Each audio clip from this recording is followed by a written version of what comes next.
Everyone, welcome back to the channel. तो हम पढ़ रहे हैं REP, reporting plus editing for print media.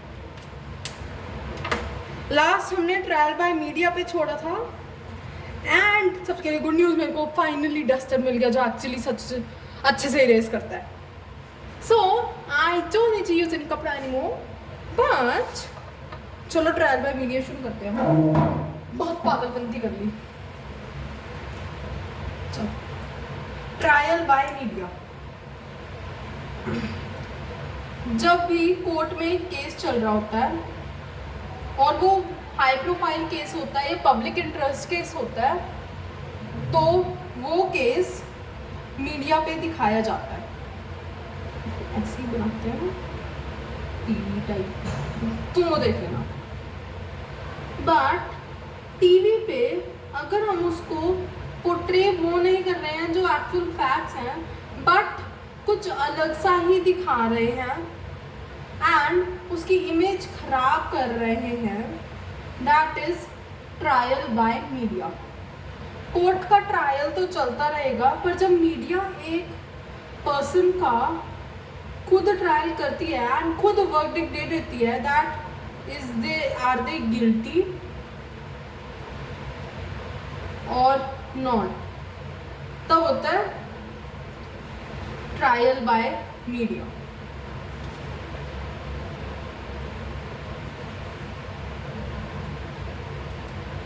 ये इनका मेन फोकस क्या होता है? इनका मेन फोकस होता है कि ये जो भी एक्यूज्ड है उसका गिल्ट और उसके बारे में पीपल को अवेयर करें, ताकि वो भी उनका भी माइंडसेट चेंज हो जाए।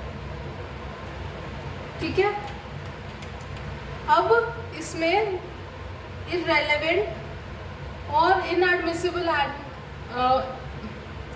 एविडेंस भी दिखा सकते हैं। एक तो हो गया रेलेवेंट ही नहीं है पर फिर भी वो दिखा रहे हैं। एक हो गया कि कोर्ट ने कहा कि ये एडमिसिबल नहीं है, दिस कैन नॉट जस्टिफाई कि उसने ये चीज़ की है या नहीं की, इसके से रिलेटेड नहीं है, पर फिर भी मीडिया वाले वो दिखाते हैं ताकि जो भी इमेज वो बनाने की कोशिश कर रहे हैं वो और स्ट्रॉन्ग हो जाए।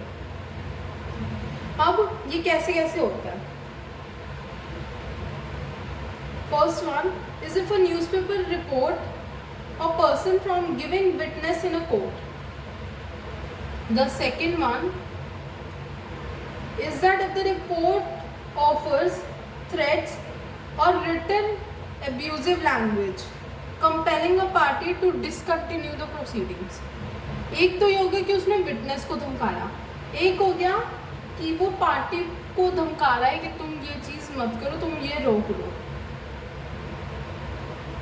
The third one इज अगर तुमने वर्डिक्ट दे दिया है before court can give a verdict, तो ये बेसिकली बायसनेस हो गई। एक यूएसए में 1966 में एक बहुत बड़ा केस हुआ था इससे रिलेटेड।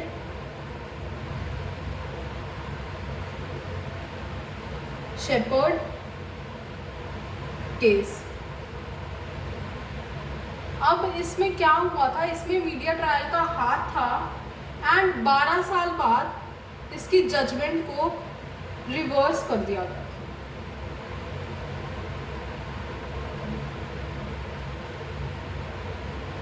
एक केस ऐसा सहारा रियल एस्टेट और SEBI basically stock exchange bank of India. तो इसका भी जजमेंट आया था जो 5 जजेस ने मिलके दिया था। आई एम रियली सॉरी, जो सुप्रीम कोर्ट के थे, सुप्रीम कोर्ट जजेस ने ये दिया था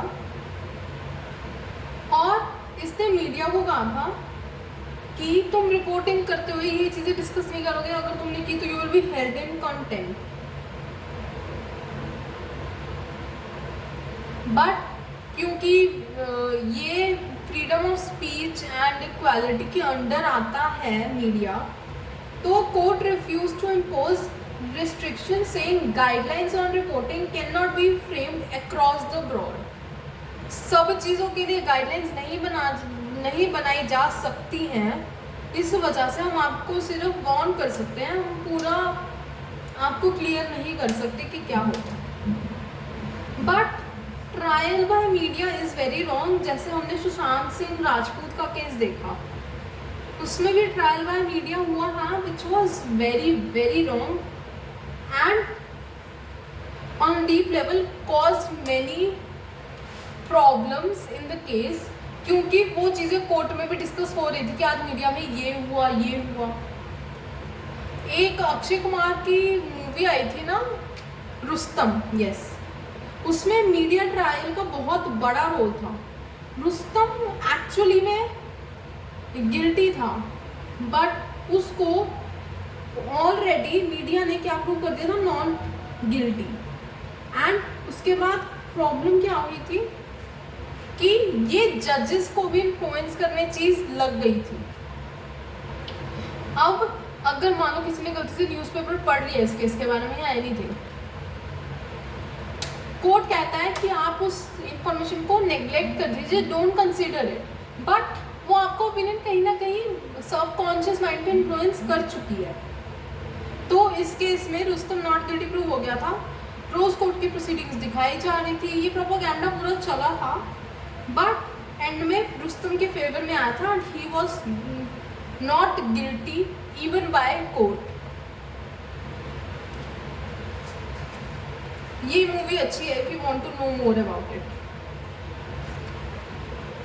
तो बस हमारे 2 टॉपिक रह गए. The first one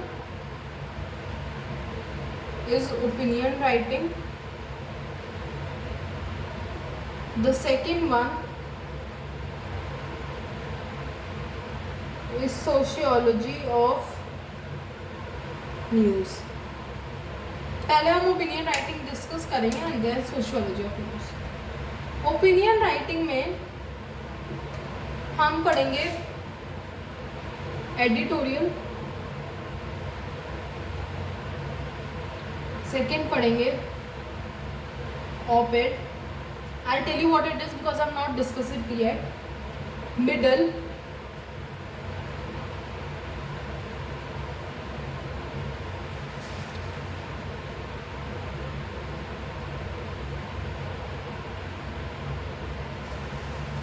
and others. ठीक है, just a second. Hi everyone, I'm so sorry about that. किसी का कॉल आ गया था, but we are back again. अब हम डिस्कस करते हैं एडिटोरियल पेज. एडिटोरियल बताता है व्यू ऑफ द पब्लिकेशन, कि पब्लिकेशन का क्या नज़रिया है, वो कैसी चीज़ें देखती है, क्या पब्लिश करती है. जो भी एडिटोरियल पेज पे बहुत सारे सेक्शंस होते हैं. एडिटोरियल में एक एडिटोरियल सेक्शन भी होता है, उसमें एक आर्टिकल कह लो, एक न्यूज़ कह लो, एक पीस ऑफ राइटिंग होता है जो सेंसिटिव इश्यूज पे भी हो सकता है, किसी स्पेशल इशू पे भी हो सकता है, जिसको एडिटोरियल टीम लिखती है. कई बार एडिटर भी लिखता है, बट कई बार एडिटर के पास अगर टाइम नहीं होता तो उसकी पूरी एडिटोरियल टीम भी लिख सकती है. एंड ये एक एजेंडा प्रमोट कर रही होती है, क्योंकि ऑब्वियसली तुम्हारी जो थिंकिंग है एक टॉपिक को लेके, वो तुम्हारा एक तरह से एजेंडा ही है. You are letting everyone know what do you think, how do you think, तुम क्या चाहते हो, and everything between. The next thing is op-ed.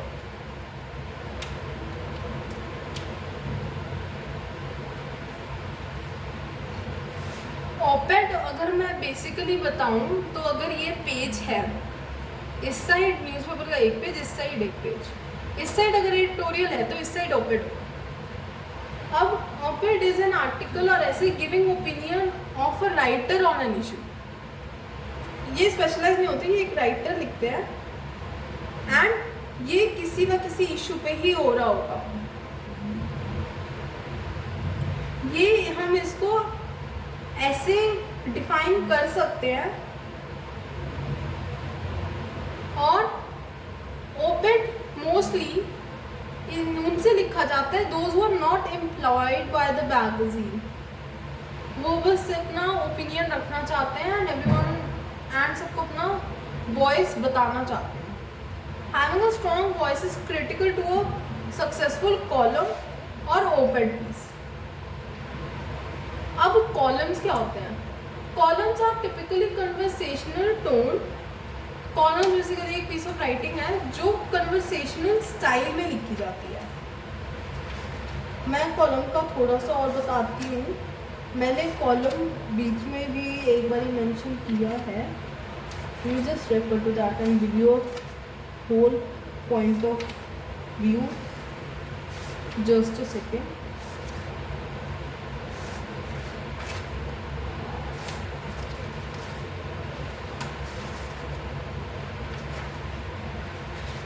I am just referring to my notes. I am sorry अगर ये थोड़ा सा weird लगे, but I am also a student of journalism mass communication, so मेरे लिए मेरे नोट्स इम्पोर्टेंट हैं kind of. And ये नोट्स तुम्हें आगे भी, ये जो तुम पढ़ रहे हो तुम्हें आगे भी काम आएंगे, so that is very good. तुम वही पढ़ रहे हो तो तुम्हें आगे काम आने वाला है। इसमें ऐसे टॉपिक्स भी आएंगे जो तुम्हें समझ नहीं आएगा कि हम क्यों कर रहे हैं और रेलेवेंस क्या है इसको पढ़ने का, बट वो तुम्हें अभी नहीं दिखेगा। हाँ, तो एक कॉलम क्या है?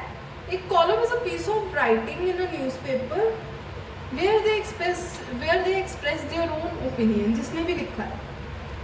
अब कॉलम्स के लिए एक स्पेशल प्राइज भी है, पुलिट्जर प्राइज। ये स्पेशली जर्नलिज्म फील्ड के लिए है। वो यूजुअली इसलिए अवार्ड होते हैं जिसने बहुत अच्छा कॉलम लिखा होता है, और जो भी एक कॉलम लिखता है उसको हम कहते हैं कॉलमिस्ट। ठीक है, ये कमेंट्री, ओपिनियंस, यही सब देता है। Basically opinion writing is means अपना ओपिनियन देना, so that is unspoken. The third thing is middle editorial page जो इस साइड पे होता है, उसका बीच वाला पार्ट होता है जिसमें एक पीस ऑफ राइटिंग होता है जिसमें तुम अपने एक्सपीरियंसेस शेयर करते हो। तुम अपना एक्सपीरियंस शेयर करते हो, तुम ये बताते हो कि तुम क्या सोचते हो। Its main objective is to provide humour and wit on page that mostly contain serious content. वो एक ऐसा है क्योंकि बहुत सारे सोशल इश्यूज पे बात हो रही है, ये कुछ पर्सनल एक्सपीरियंसेस होते हैं विद अ लर्निंग। तो ये तुम्हें अगर पूरा पेज पढ़ के थोड़ा ओवरवेलमिंग लग रहा है तो तुम ये पार्ट पढ़ के थोड़ा अच्छा फील करते हो। ये इजी गोइंग है काइंड ऑफ। अब अदर्स में क्या आ जाएगा? अदर्स में आ जाएगा वीकेंड पुल आउट्स, स्पेशल आर्टिकल्स, या कुछ भी अगर सप्लीमेंट्री तुम्हें मिल रहा है। ये कई बार डिटेल्ड एनालिसिस देते हैं, पर्सपेक्टिव देते हैं, और ये वीकली मंथली कभी भी पब्लिश हो सकता है।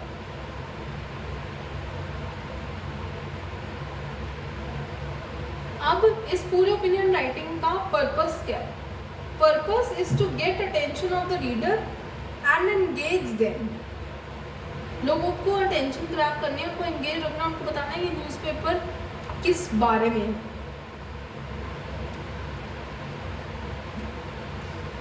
अब इसके बाद हम इसी का एक ओपिनियन राइटिंग में ही सब टॉपिक है which is not included in this, which is reviewers. Reviewers एक छोटी सी टीम होती है जो हर चीज़ को पढ़ती है, बताती है कि क्या है। दे all provide a break from the monotony of serious business that is news. ये अपना ओपिनियन बताते हैं, ये तुम्हें बताते हैं कि एक चीज़ कैसी है। कई जैसे तुमने बुक रिव्यूअर्स देखे होंगे, कई बारी रिव्यूअर्स बहुत इंपॉर्टेंट है because you need to know कि जिन्होंने तुमसे पहले वो चीज़ करी है, वो चीज़ पढ़ी है, उनका कैसा एक्सपीरियंस रहा। ठीक है, अब मैंने pressures in news room discuss किए थे, अब डिस्कस करूँगी, इसी का ही पार्ट है। न्यूज़पेपर में क्या प्रेशर्स होते हैं? न्यूज़पेपर में ये प्रेशर्स होते हैं कि पहला तो एम्प्लॉयर से प्रेशर जिसने तुम्हें हायर किया है। सेकंड, अगर कोई तुम गवर्नमेंट के खिलाफ भी कुछ न्यूज़ छापोगे तो तुम्हें अथॉरिटी से भी प्रेशर मिल सकता है, तुम्हें मरने की धमकियाँ, ये पैसे ले लो, ये मत छापना, वो कर लो, ये वो, तुम्हें बहुत सारी फ्री की चीज़ें मिल सकती हैं कि ये आप एज अ गिफ्ट रख लीजिए, हम ब्राइब नहीं दे रहे। तो वो अब उसके बाद कई बार तुम्हारी फैमिली बहुत इनसिक्योर हो जाती है। देयर इज अ नोशन, क्योंकि मैं भी जब इस फील्ड में आई थी तो हमारे को सिर्फ यही पता था, एटलीस्ट मेरे पेरेंट्स को, दैट इसका मतलब तुम रिपोर्टर बनोगे, एंड रिपोर्टर का मतलब कहीं भी जाना पड़ सकता है, कभी भी जाना पड़ सकता है, प्रॉब्लम हो सकती है। तो फैमिली और फैमिली से कनेक्टेड हो गए तुम्हारे ट्रेडिशंस, कि अगर तुम्हें जैसे मुस्लिम गर्ल्स अपने हेयर कवर करती है, सो दैट अगर करने नहीं दिया तो ट्रेडिशंस खराब हुए, तो अगर तुम्हें कोई फेस्टिवल के लिए छुट्टी नहीं मिली, तो रमज़ान के टाइम पे तुम बीमार हो और तुम्हें काम पे कुछ जाना पड़ा, तो what ever things like that. एक होता है कि तुम किसी चीज़ से अग्री नहीं कर रहे पर तुम अपना ओपिनियन दे नहीं सकते, तो तुम्हें वो चीज़ एक अनबायस्ड वे में अप्रोच करनी पड़ती है। एथिक्स, ऑलरेडी ये हम मीडिया एथिक्स एंड लॉज में पढ़ेंगे डिटेल में, but there are many ethics जो कहते हैं कि ये चीज़ ऐसे होनी चाहिए, ये चीज़ वैसे होनी चाहिए, और यूजुअली वैसे होती नहीं। The next topic and the last topic जो हम डिस्कस करेंगे वो है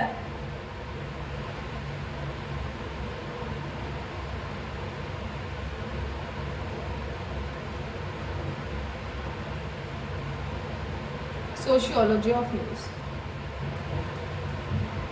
ये साइकोलॉजी अटेंशन के बेस पे होती है, जिसके बहुत सारे एक्सप्लेनेशंस भी दिए जा चुके हैं कि न्यूज़ फैक्टर्स और न्यूज़ कैसे इस चीज़ को इफेक्ट करती है। वो सबसे पहले देखती है रेलेवेंस, कि तुमने चीज़ सेलेक्ट कैसे की एंड उसका इफेक्ट क्या पड़ा।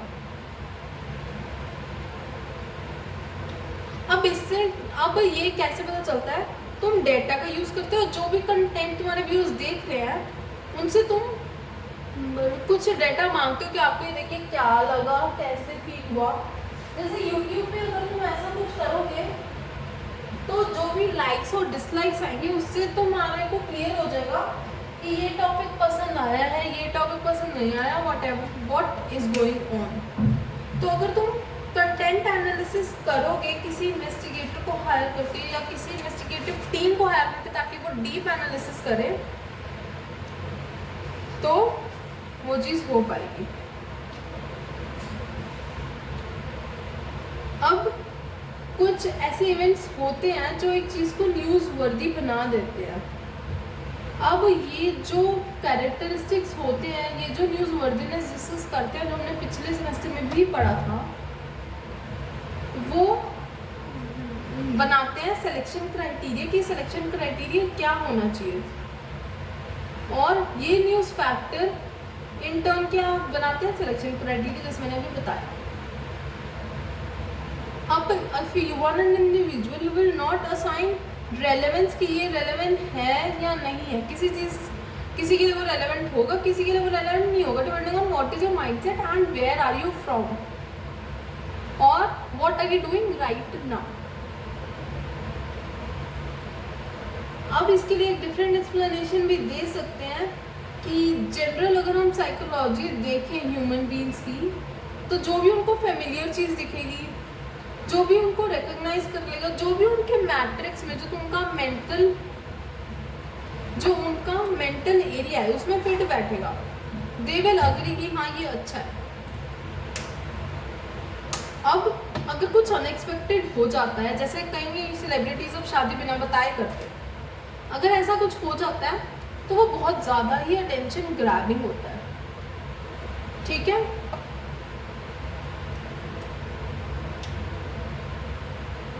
अब इसमें एक टर्म आती है कॉन्सोनेंस। कॉन्सोनेंस ये कहता है कि जो भी तुम्हारी एग्जिस्टिंग नॉलेज है उसके बेसिस पे तुम्हारी क्या एक्सपेक्टेशन है और उसके बेसिस पे तुम क्या चीज़ रेलेवेंट बोल सकते हो या रेलेवेंट नहीं बोल सकते।